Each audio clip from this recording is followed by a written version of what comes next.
journalist at The Voice newspaper, which is the UK's longest running black newspaper in the UK. I love my job, but often covering stories, what comes up is the same sort of situations in our community. And I know that a lot of the problems that I report on are not the faults of the individuals who I speak to. So I'm really delighted that we're going to speak on so many issues that affect our communities today.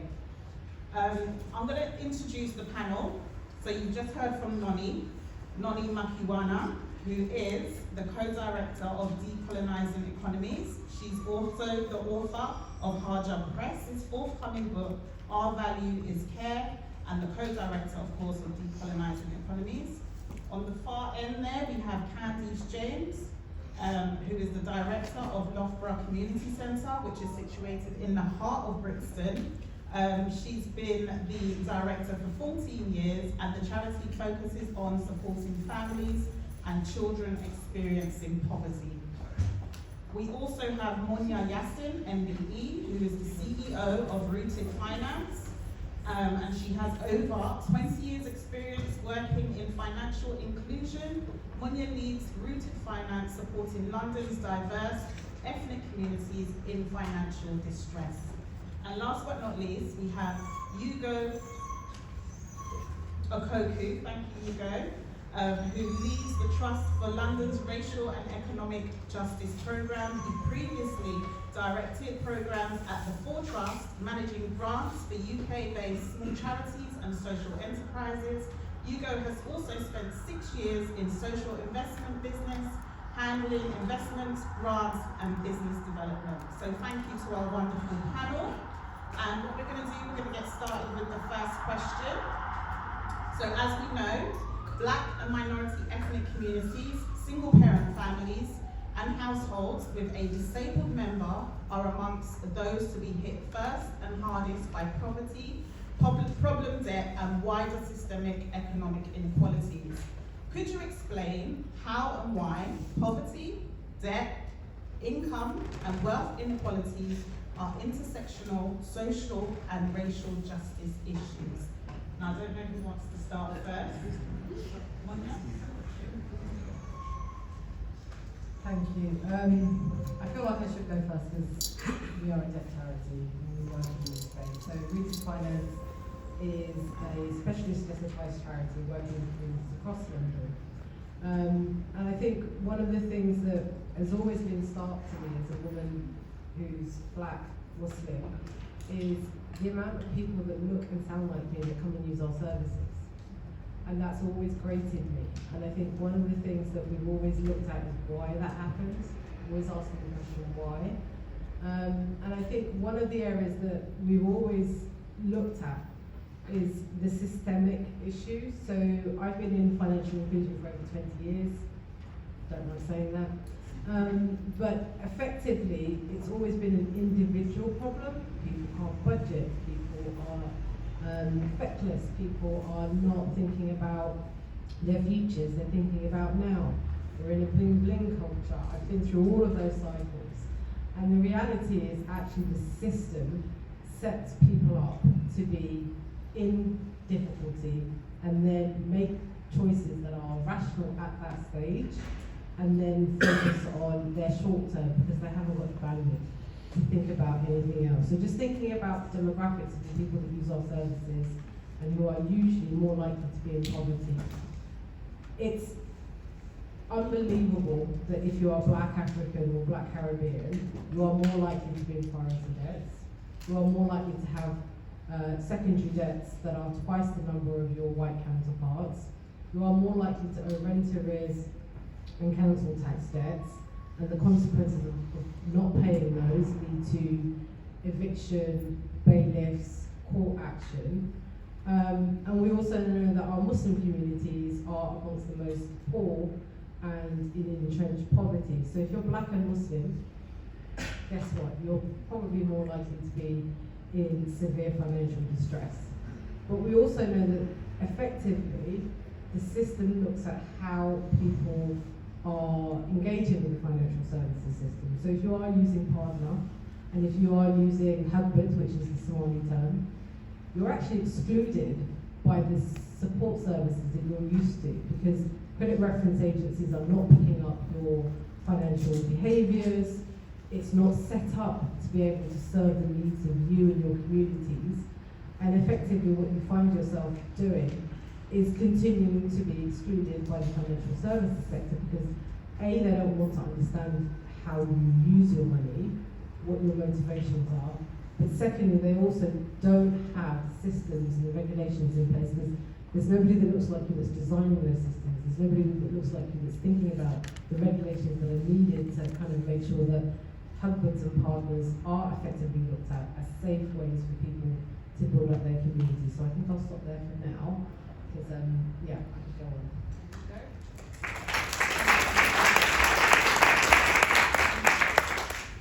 Thank you very much. So as mentioned earlier, I'm Ugo, and I work at Trust Development, leading our racial and economic justice program, which has a lot of alignment, I think, to the focus of this work. I mean, when you look at, and I think Noni spoke so brilliantly about the issues and why these communities are amongst the first and the hardest hit. When you look at things like poverty, debt, income and wealth inequalities, these are deeply intersectional social and racial justice issues due to their complex and interconnectedness and the nature in which it affects individuals differently based on things like race, gender, etc., etc. And I think, as Noni said, and Muna has kind of reiterated, that these are largely based on historical and systemic issues that are linked to things like discrimination in employment, housing, decent living standards, that is reimagining a social security system that works for all. And I think until we start to look at it, as Noni said, through that lens, we will not, I think, get to grips with understanding the levers that are needed to change and to shift those systems. And certainly that's what we're trying to do within Trust for London, in working with groups, in funding groups who are, as we say, looking at the root causes, not the symptoms. And I think that's oftentimes a challenge when we approach these issues. We approach it from the lens of the symptoms and not the root causes. And so we stay in that cycle of grappling and dealing with these issues. Thank you very much. Ronnie or Candice, do you want to chime in? So, running a community centre for 14 years, a community centre that was established in the 80s, we've had experience of how we've worked with our community over the years, providing community support. And over the years, in particular in my time of leading that organisation, how we've seen the reduction of a community infrastructure to support people to navigate the social systems that are available. And there is much more reliance, and it's hostile in the sense of there is no social systems to support people to navigate when they are in difficulty. And it should be embedded and entrenched, a social system of support.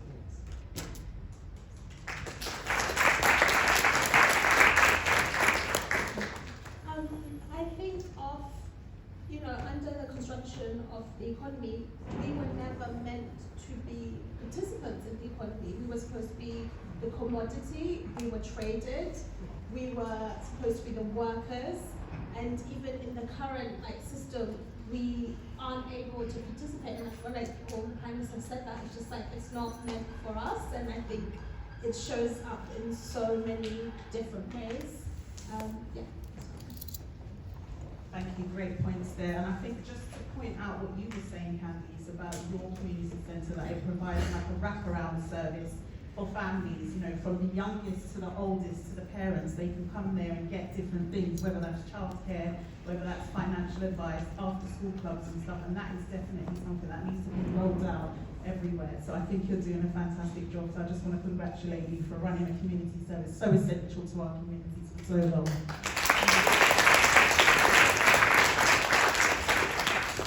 Okay, we're going to move on to the next question, which is all about the barriers that exist in terms of preventing those most impacted from having a say and shaping the economic system. I'm going to ask the panel, what are some of those barriers and what needs to be done to bring impacted communities who are currently so far removed from the decision-making process, from the margins to the centre of these discussions, and how can organisations who work within this space move from just advocating to actually empowering impacted communities? So who wants to tackle that question first? Candice? Thank you. So going to pick up on how an organisation can really tap in to support and empower communities. Our organisation, Northern Community Centre, was established in 1981 as a positive outcome of the Brixton riots. I'm so proud to stand here and lead that organisation in 2024, because in our community, many of those organisations that were set up back then no longer exist. And our organisation, we are rooted in core values, set up by people, for local people. We take an approach that's centred in listening. We've got to listen to what the community has to say. We always believe we know what's best for ourselves, and we have to create a space where people can be heard.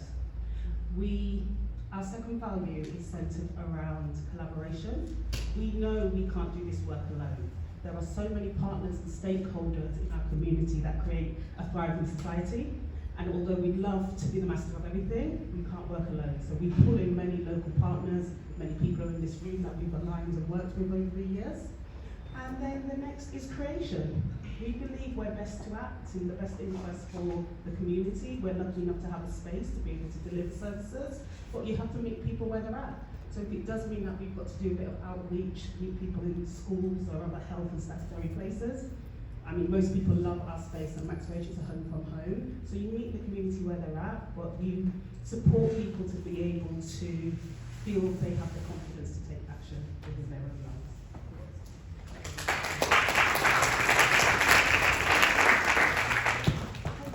And actually, like following on from that, I feel like within sort of economic thought and practice, the actual lived experiences of marginalization are missing from that completely. And I think, you know, it's so interesting how like people who are like economists are actually people who all went to the same university and all come from like the same background, whereas I feel like in terms of like the work that you do, you are like well placed to actually create like policies and to actually shape what the economic system should look like. And I think there's something there about why we did, like at Decolonizing Economics, we did a series called like Economic from the Margins. And what would happen if you were to define the economy from people who are like living through the knife edge of the systems of oppression? And similarly with that, what would it look like to sort of highlight the sort of systems of like community care that like our communities have come up with for hundreds and thousands of years, and like highlighting those as being like key to creating like the sort of economies that people are paid thousands to research what it should look like when it actually already exists. And one thing that I'm personally really passionate about is like, what would it look like if, you know, economics was thought about, like if we were to use oral histories to sort of define the economy. And if I was to speak to like my aunties and say, okay, this is the issue, what would it look like? How could you fix this?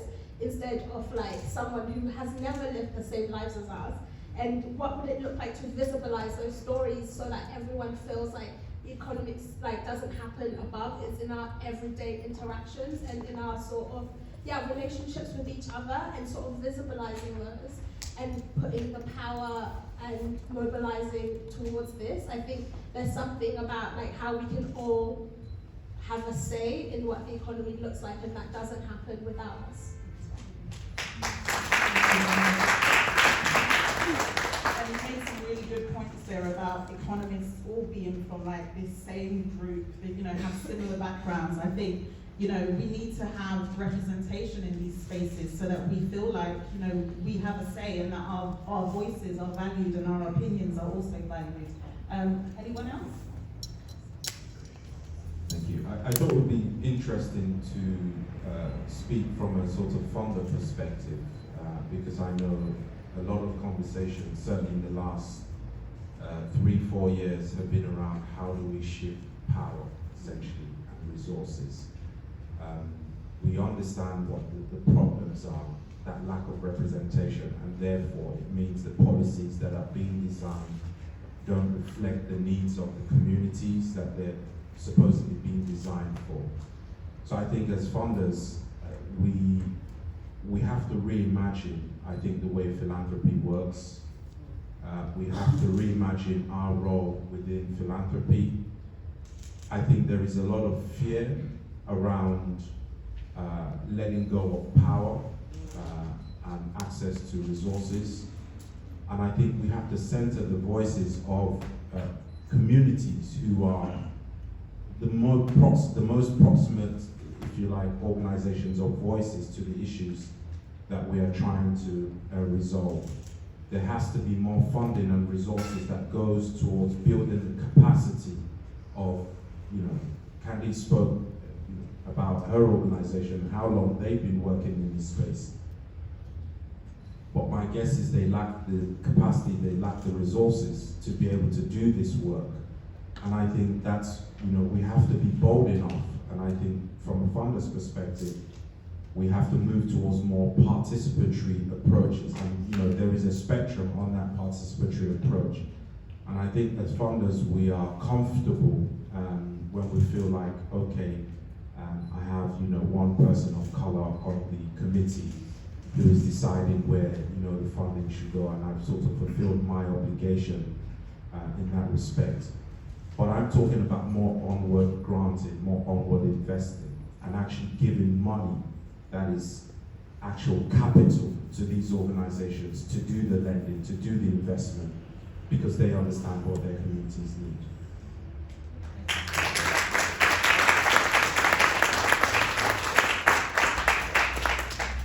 Hugo's points really important. I think without the funding and the capital, the organisations that are the infrastructure that Candice was talking about collapse. And if that happens, it's catastrophic. Because at the moment, with the cost of living crisis and the number of issues our communities are dealing with, they aren't front line. I think I just wanted to add a couple of things. I think as an organisation that's rooted in the community, but also our focus is around finance, and finance plays such a massive role in everybody's life.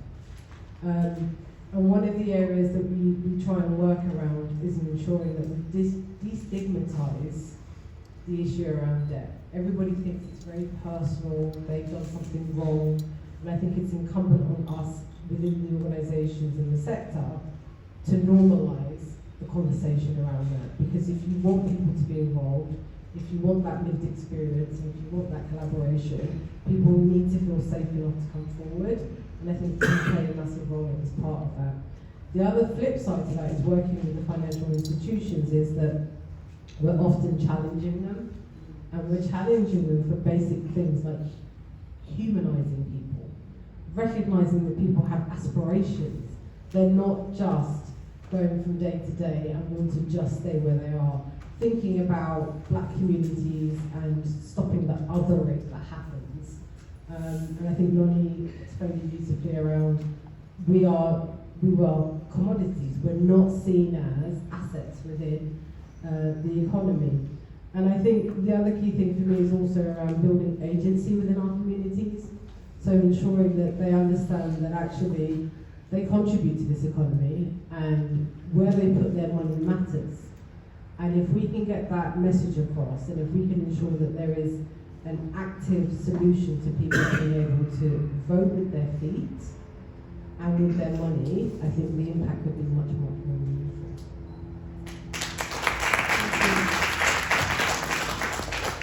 So many incredible and important points raised there. Let's move on to the next question. The belief that debt creates poverty and is the result of individual financial mismanagement is strongly held, which we have all touched on today. In reality, entrenched poverty is pushing people into problem debt with essential living costs. For example, we all know food prices have gone up, fuel prices as well are far exceeding people's incomes. However, meanwhile, political choices such as benefit sanctions and the manufactured cost of living crisis, austerity and the labour market, which forces certain people into low-paid, insecure work and basically continues to push communities into debt. How can these people working in this space challenge those prevailing narratives and shift the focus from individual responsibility towards systems of economic injustice? Who wants to tackle that question? Two words really. We have to change the public discourse on this. We have to shift the public narrative. We have to understand the role that the media plays in shaping the conversations around things like debt. Let's take immigration as an example and the hostile immigration environment. And we've seen the power of media to actually shape the narrative and the conversation and the understanding in which people view issues around immigration, so much so that it divides communities. And so I think it starts from there. There is a piece around education, strategic comms. If there are communities that are working on these issues, again, I would say from a funder's perspective, this is where I think a lot of resource needs to go into strategic communication, empowering organizations to be able to help to build and to change that narrative and that public discourse and the conversation around these issues. This is a particular bugbear of mine, because people who are in financial difficulty are the best budgeters around. They know where every penny goes, because they have to be able to survive. I think what you guys are saying around changing the narrative, we have a media in this country that sets the political agenda, not the other way around. So we have to ensure that we have more representation in our media, more people of colour who are able to change the experiences and the realities that the masses are being fed. But I think there is something around a chicken and egg situation. So if you are in debt or if you're in poverty, the system ensures that you continue to accrue more debt. So there is a debt industry that works off you paying late, you being defaulted, you ensuring that you get a fine. Our local councils, who themselves are in financial difficulty, using bailiffs to collect council tax amongst some of the most financially vulnerable households in the country. That has to shift. We have to recognise actually being poor is not something that's punitive, that we shouldn't be. We might as well bring back the kind of workhouses, if that's the attitude that we want, but effectively we need to think about how we treat people with dignity.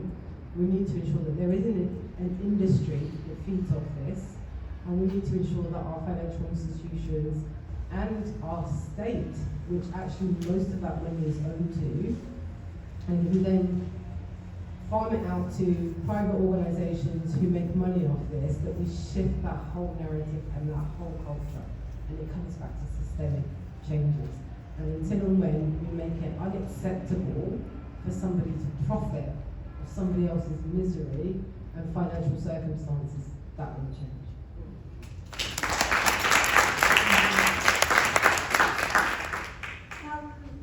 I really appreciate what you were saying, Lana, because there's something around like people actually are profiting from all of this precarity and insecurity. And I just had this like random, well, it's not that random, but like with the Bengal famine, they actually put taxation on farmers, which wasn't necessary at all, and so many people died as a result of the famine, and it actually created massive profits for the East India Company. And we even see that today, where with austerity, they're cutting so much money from services that most people need, whereas specific individuals are actually getting richer, and it's really annoying because it's so sneaky, but then it's so in your face at the same time, and it feels like there's and I really like in this question because it's manufactured.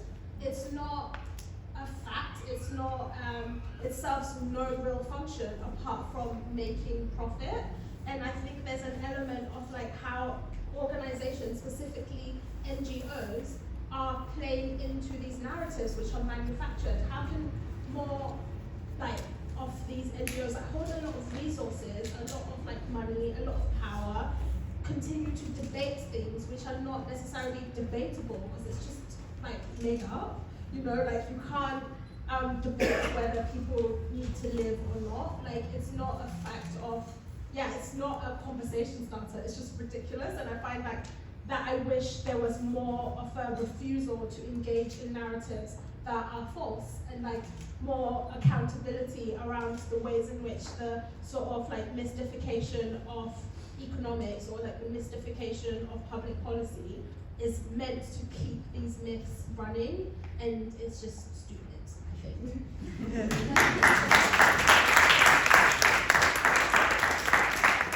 Racism is economics. Well, I'm in the belief that we hold the power, so we don't allow any of these systems to tell our story, we tell our own story. And I feel there's great opportunities in the times that we're in terms of social media for us to help shift that narrative and tell the story that needs to be told. Thank you. And just to pick up on that point, Hugo, that you made about the media, working for a black newspaper in the UK is really, really fantastic, but it can become quite heartbreaking when you put stories out there from our community and you see the instant backlash or the instant dismissal of people's lived reality. And that's something that I'm determined to change with my reporting. And I think what's really key is that often when I speak to people, I've already done a story about pension poverty, which I did last year. And the people that I spoke to simply said to me, look, I don't earn enough to save for a rainy day. I don't earn enough to put money in my pension. And this was black men and black women. And they said to me, look, have you heard of the black tax? You know, the system's not fair. My £10 an hour that I earn, half of it has got to go to support my family back in Nigeria or back in Jamaica. And that £10 that they're earning and that £10 that their, say, white counterpart is earning, it splits different ways. So there's loads of things in our community that are systemic, that are impacting us, and that really, really need to be addressed. And I think you've all touched on those points beautifully. We're going to move on to the next question, which is debt advice, which often operates reactively when people are already trapped in a cycle of poverty. How can it be more involved to be proactive and have asset-based discussions and approaches which challenge structural issues at play? Who wants to tackle that? Debt advice. All right.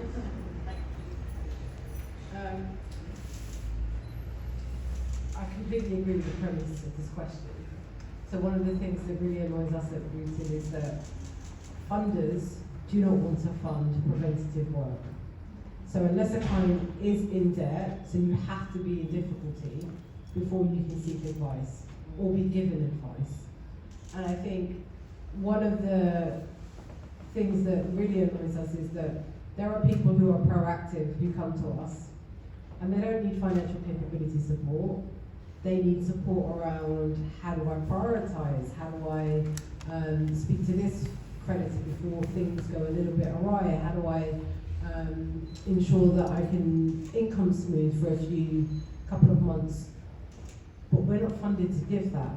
And so we then have to be creative around which funding that we have to be able to support that individual. And it's very annoying that the biggest, largest funder of debt advice, which comes from the Money and Pension Service, categorically will not let you see a client unless they are in debt. And they're not the only one, but actually if you think that's the biggest provision of debt advice in the country, you are then making sure that people fall under the trapdoor before you can support them. And what impact does that have on their lives? What consequences are unwrappable and you can't take back? So I think one of the things that we've always tried to do is provide as much support before somebody gets into debt, and work with individuals around, yes, financial capability, but really push funders, and you go looking at you because you're sat next to me, really push funders to think about, it's not always at crisis point, you have to think about how you stop the crisis. And actually the social impact and the financial cost to us as taxpayers in the state is 10 times greater if you let them fall through that trap hole, if you provided that intervention a lot earlier. And I think that's one of the areas that we will continue to kind of try and push our funders, but it's something that most funders, they want to fund a crisis, but actually you can prevent the crisis if you work with individuals before then. Thank you. And to speak to that point, so through the Racial and Economic Justice Funds, as I mentioned, that's one of the things we recognise, that we're not looking to find the symptoms of the problem, but understanding the root causes. So going right to the very beginning, to research, to understand what are the issues, what are the systems that prop up the inequalities in the first place? Where are the policy levers for change? How can we lean into the system so we don't get to this point where we're then having to provide that intervention? And we're doing that, we're supporting one or two organizations to do that work, to understand at a community level, to do a bit of community asset mapping, to understand where the resources, where the assets are, that they could then leverage to support individuals to develop and to build financial sustainability so they don't get to that point in the first place. And certainly, yes, I agree with you, like more funders, I think, committed not just their money, but assets in the form of building, for example, towards this work. Then certainly that's one of the ways I think we can do that.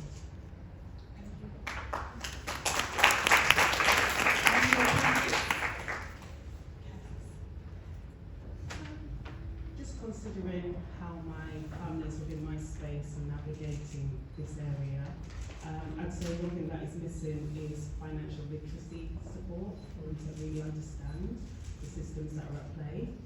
And it's basic, but it works. The peer-to-peer support network can be hugely impactful and powerful for families who are in crisis, but prior to that crisis as well, because meeting in that safe space allows them to explore problems and come up with their own solutions to those problems before they exacerbate.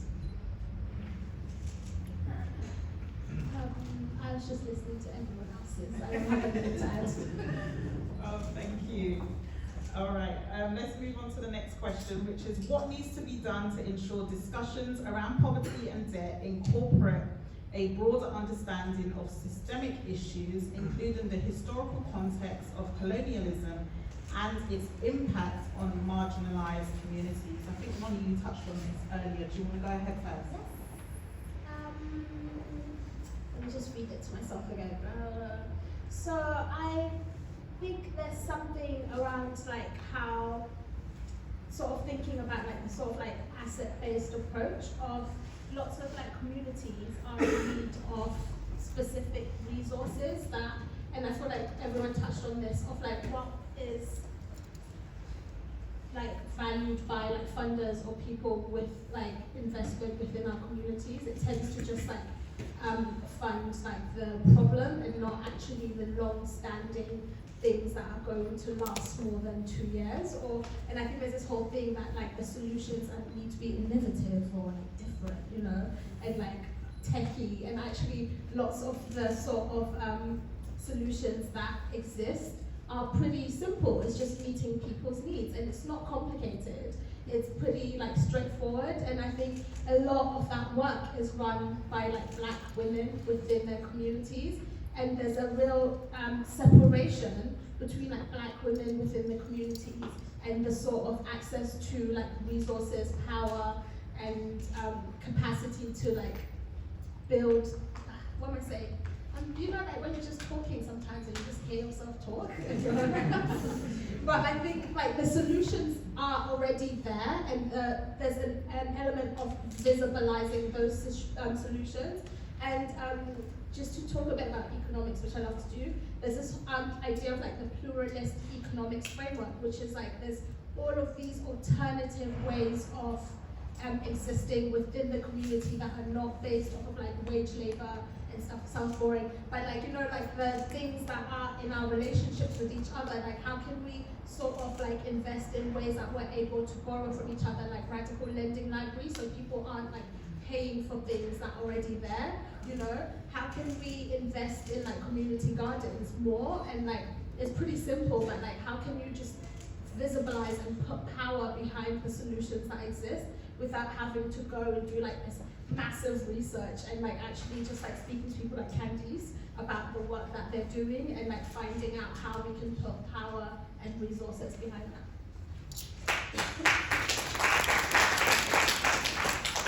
I would say those discussions need to move to action. We've got the evidence base, we've got the great initiatives that are taking place across the country. How can we pull all this together to make real action take place?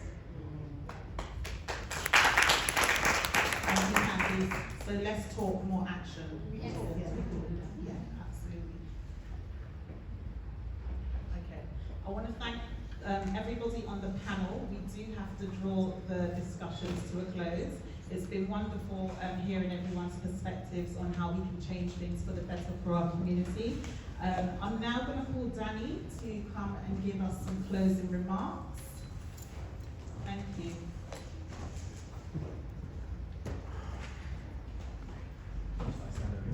Is this okay? Yep. Hi everyone, I'm Danny Sriskandarajah. I am the Chief Executive of the New Economics Foundation. I've been in post for about 6 weeks now, so I take absolutely no credit for this project and this amazing work. But it's been so fantastic to be here for the last few hours, because it feels like a conversation we just don't have as a society. We don't talk about the structural links between injustice, inequality and poverty, between the structural factors that lead to insecurity, to debt, and the solutions. And I really want to say thank you. It's fantastic to come and join an organisation like the New Economics Foundation and walk into a project, a partnership like this that is taking on some of these long overdue but critically important topics. And I wanted to say thank you to Errol and to Shabna and everyone at Runnymede Trust.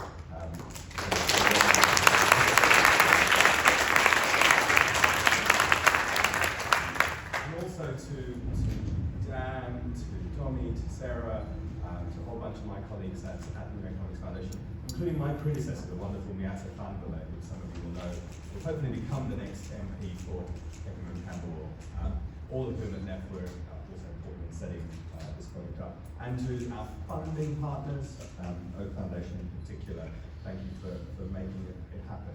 I just wanted to share a few takeaways that I'm going to leave with and what I hope will be helpful as we walk away from this event. I heard so many things, particularly from that amazing panel, about how we see the world. We're so often taught to see the world as full of individual problems. It's your fault for getting into debt. It's your problem for mismanaging your budget. But what I've heard is, I think today, from speaker after speaker, is that these are structural, historical, societal impediments to individual success. And unless we are bold enough, brave enough to confront those structural injustices, we will never address the individual factors that are holding whole communities back in a society in which politicians keep talking about phrases like levelling up. So unless we are prepared to confront those structural injustices that hold individuals back, we will not make progress. And it's fantastic to be involved in this program of work that will evolve over the next 2 or so years that look at that. It's fantastic to be in a room where we don't just talk about data. I work in a think tank, so I spend so much of my time with colleagues talking about data and research and what the evidence says. That's hugely important, don't get me wrong. I spent far too long in universities and did a doctorate and still bear the scars. But it's fantastic to be in a room where we are talking about lived experience, because we cannot address any of those structural injustices unless we start from the point of lived experience. Because gone are the days when you can publish a report and say, look, the facts say that black and minoritized ethnic groups in this country face structural racism, that Muslim people in this country face Islamophobia, apparently that's not a word. There are all these problems in society, but what we have to start with, I think, is from the point of lived experience. And the third thing I heard was, so often we're conditioned to think, we can't fix this. It's, for centuries there's been racism, and therefore it's too difficult for us to do much about it. Or we're told, we live in a capitalist society, inequality is inevitable. There's always going to be the haves and the have-nots. So don't waste your time trying to fix it. What I heard today, and the whole point of this project, is that we can fix it. This stuff is not inevitable. It is a result of deliberate policy choices. It's a result of historical factors that were created by humans, and therefore we as humans can dismantle them. And that, to me, is the most empowering message from this project, that we can relieve problem debt for those people and communities that we care about, but in the process, we can make our societies far more equal and just. And I think that's what this project is about. It's about the power to prosper. And my final observation is, I love those two words because 6 weeks in at the New Economics Foundation, it's led me already down an exploratory journey about what does power and what does prosperity mean in the rest of the 21st century in Great Britain.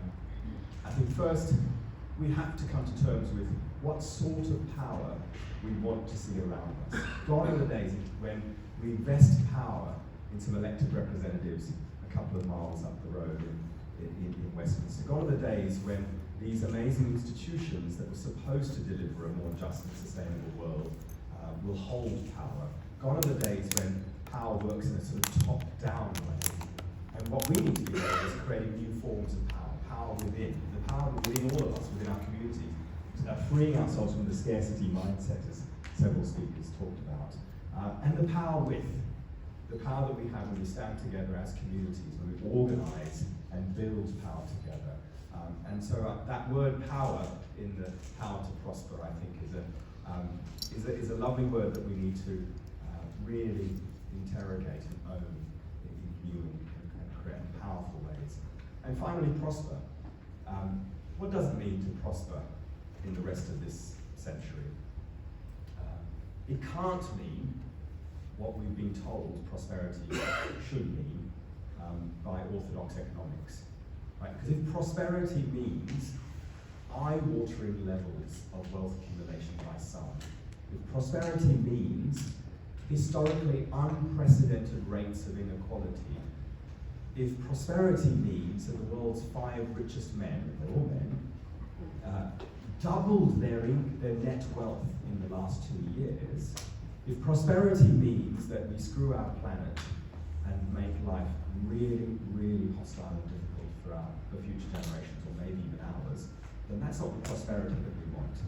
And we have an opportunity, I think, to redefine what it means to prosper. That prosperity has to be about genuine equity, genuine quality of opportunity, quality of access, quality of outcome. And I think we have the power within us, in our communities, to shape a bold future in which things like problem debt are not talked about, and certainly not talked about in the ways that they have been historically. And to me, that's the power and potential in this partnership. And I want to say thank you to everyone involved. Thank you guys for coming. I hope you leave as inspired as I am, and I hope we will continue to work together over the next coming years. Errol, I've forgotten a few things, haven't I? Yeah. Is there a QR code? Yeah, there's a QR code. Please put your work email and your name and your organisation in there. If you want to be part of the movement, and we'd love you all to join with us, as has already been said, we can't do it alone. This whole program is to work in collaboration with others. So please scan a QR code and put your details in so we have permission to email you and to bring forward. So thank you so much. Thank you for supporting us.